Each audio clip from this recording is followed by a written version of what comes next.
Diyos po ang papuri. Ang itatanong ko po, Brother Eli, ay tungkol sa ating Panginoong Hesukristo. May dalawa po akong katanungan. Doon po sa awit 90 verse 2, mababasa po doon na ang Diyos o ang Ama ay walang pasimula.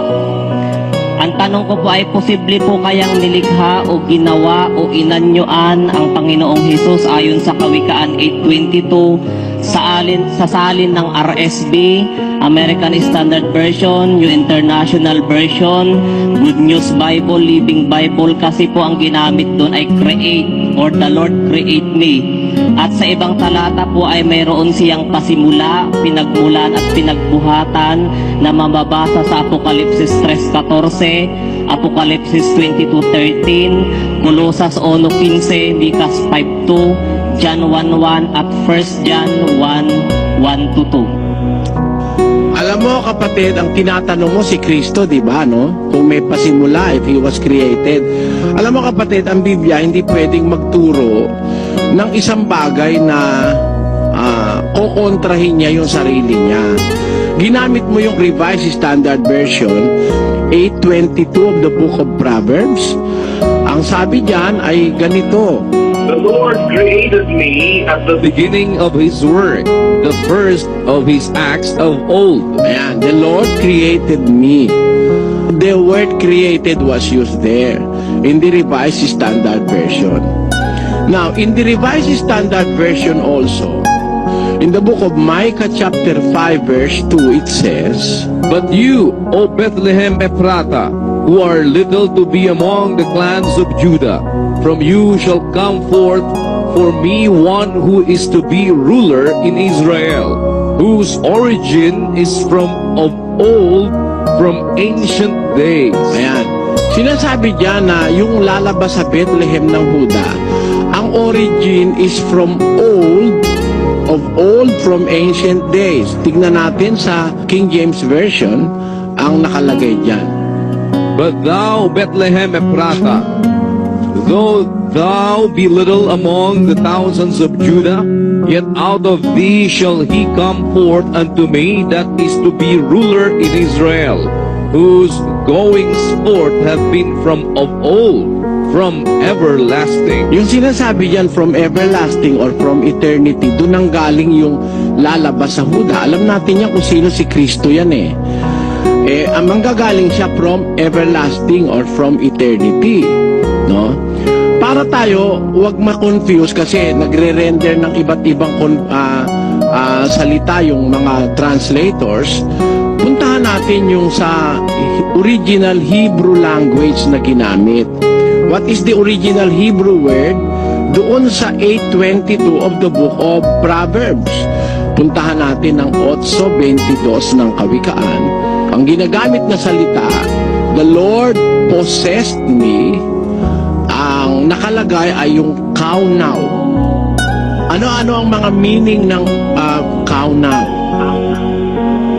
Ang nakalagay po dito, a primitive root to erect, that is create, by extension to procure, especially by purchase, causatively sell, by implication to own, attain, buy, teach to keep cattle, get, provoke to jealousy, possess, purchase, recover, redeem, surely, verily.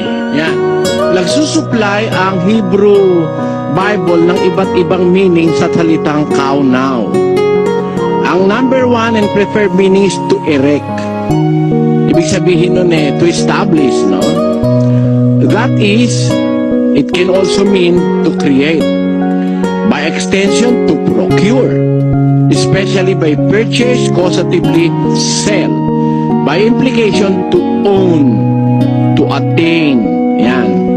So, ang pinili ng King James Version ay the Lord possessed me, owned me in the beginning of His way.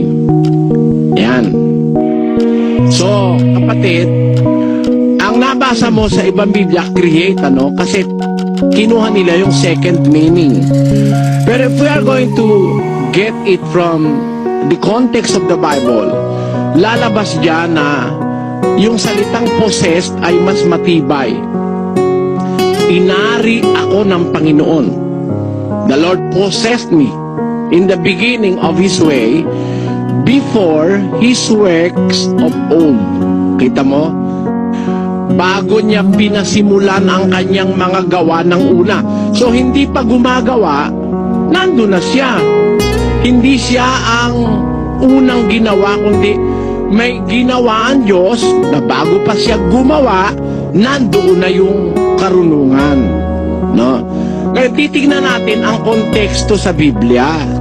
Sapat ba yung malaman natin yung mga Hebrew word na ginamit o Greek word na ginamit? Siyempre, titingin tayo ng konteksto sa Biblia.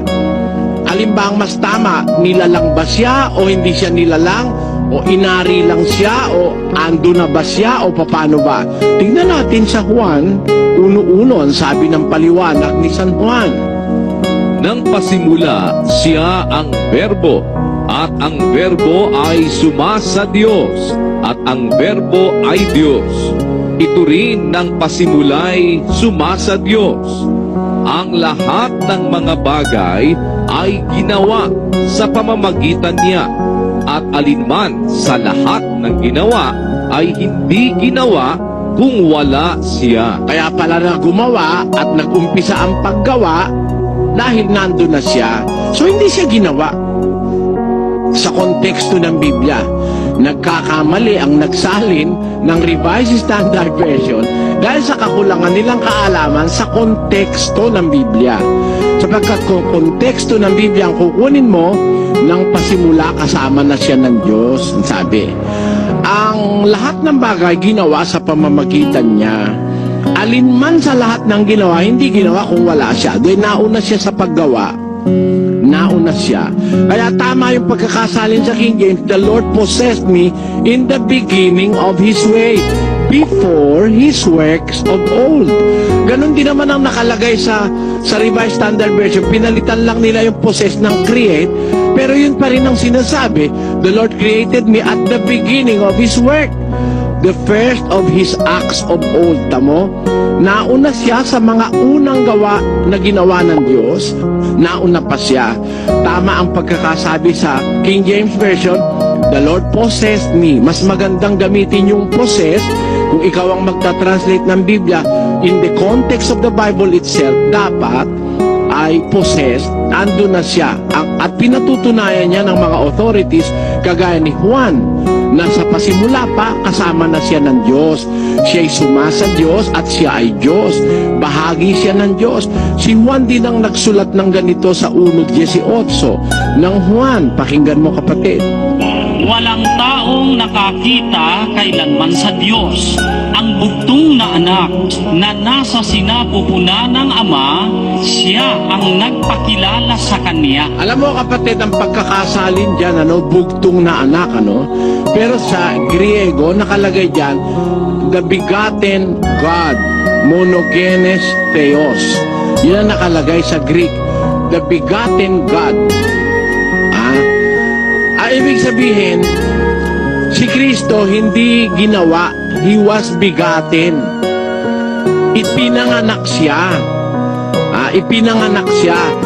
Walang taong wikang nakakita kailanman sa Diyos. Ang bugtong na Diyos o bugtong na anak na nasa sinapupunan.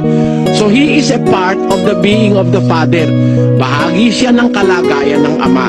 Dumating yung oras o pagkakataon, ipinanganak siya ng Diyos. So yung ipinanganak, hindi niya kinreate, ipinanganak siya ng Diyos.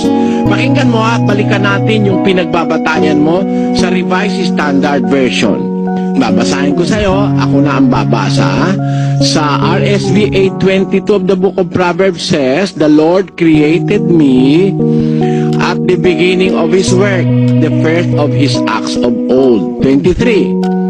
Ages ago I was set up at the first before the beginning of the earth. 24.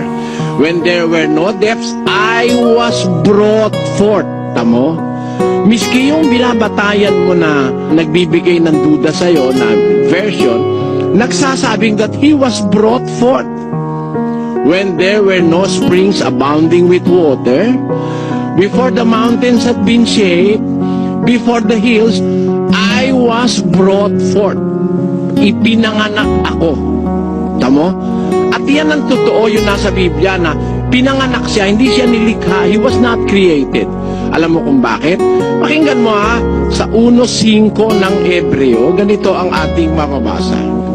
Sapagkat kanino nga sa mga anghel sinabi niya kailanman, ikaw ay aking anak, ikaw ay aking ipinanganak ngayon, at muli ako'y magiging kaniyang ama, at siya'y magiging aking anak. Ayan, meron ba siyang anghel na pinagsabihan kahit kailan na ikaw ay aking anak, ikaw ay aking ipinanganak ngayon, at muli ako'y magiging kanyang ama at siya'y magiging aking anak. So, alam mo kapatid, si Kristo, hindi nilalang, pinanganak siya ng Diyos.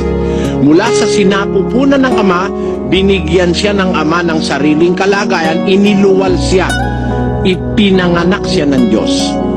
Kaya nga ang sabi doon sa susunod na talata sa 6, At muli, nang dinadala niya ang panganay sa sangkalupaan ay sinasabi, at sambahin siya ng lahat ng mga anghel ng Diyos. ayan, merong ginagamit sa Bibliang termino para i-describe si Kristo.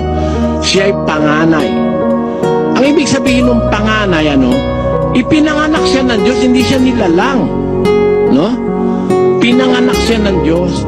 From the bosom of the Father, iniluwal siya, binigyan siya ng sariling kalagayan, kaya ang tawag sa kanya, panganay. At nang dalhin niya yung kanyang panganay sa sangkalupaan, ang sabi ng kasulatan, sambahin siya ng lahat ng mga anghel ng Diyos. Yun ang sagot ng Biblia sa tanong mo, kapatid. Ito po ang pangalawa kong tanong. Sa siyensya po, ang langgam, ang ibon, ang kalabaw, ang mikrobyo ay nabibilang sa isang pagkakakilanlan, kingdom animalia kung tawagin. Ang tanong ko po ay ito, si Jesucristo po ba nung hindi pa siya nagkakatawang tao ay kabilang siya sa kategorya ng anghel ayon sa bilang or number 24 verse 17 tinawag siyang bituin ng Jacob at sa Apokalipsis 22:16 maningning na tala sa umaga sapagkat sa Job 38 verse 7 humihiyaw ang mga bituing pang umaga, ganon din sa Isaiah 14:13 at sa Hukom 5:20. Hindi mo siya pwedeng ibilang na anghel, kapatid.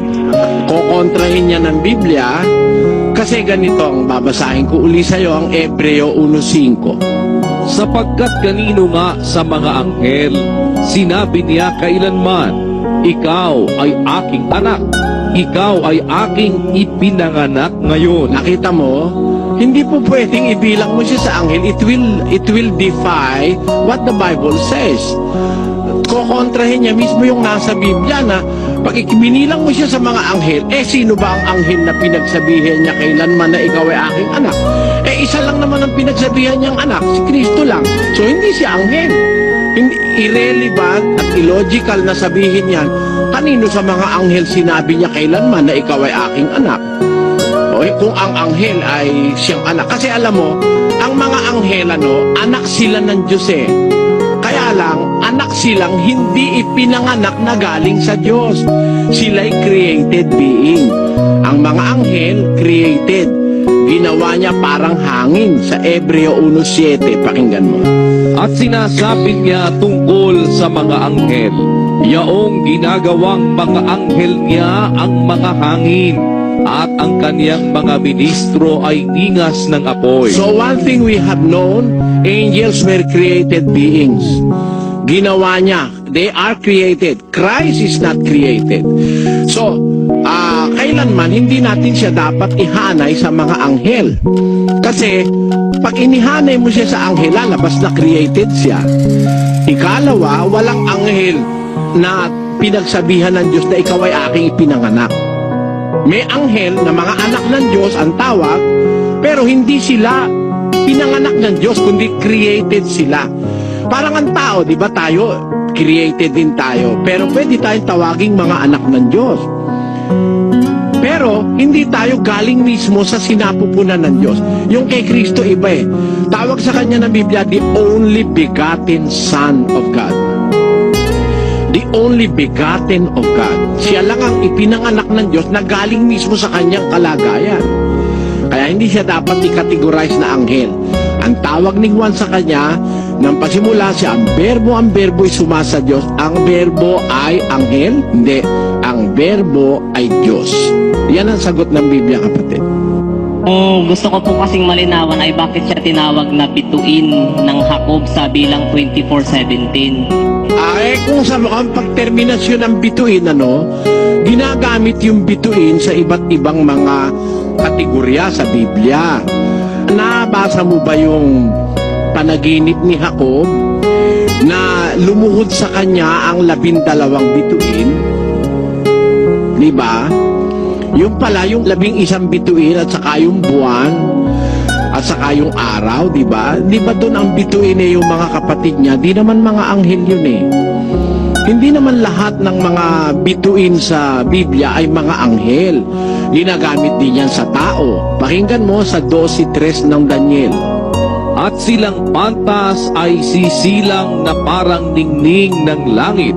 At silang magbabalik ng marami sa katwiran ay parang mga bituin magpakailanman. Tamo, ginagamit din yung simbolismo ng bituin sa tao, sa mga pantas. Kaya, hindi problema na ba't sinabi siyang bituin? Ang bituin kasi isang bagay na nasa kalangitan na nakikita sa isang madilim na gabi. Yan ang bituin.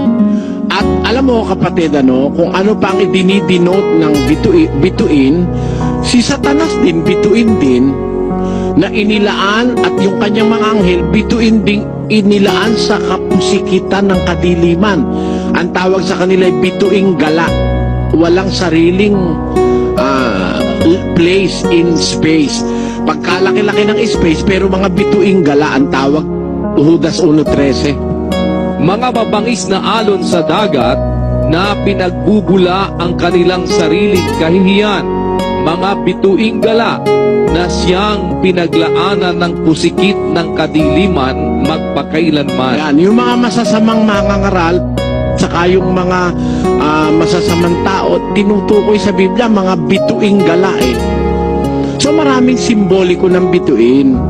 Kung halimbawa, si Kristo, pwede mo siyang isimboliko sa tinapay, sinimboliko siya sa tubig, sinimboliko siya sa bato, sinimboliko siya sa bituin. But it does not follow na siya, kung na isimboliko sa bituin, ikakategorize mo na siyang anghel.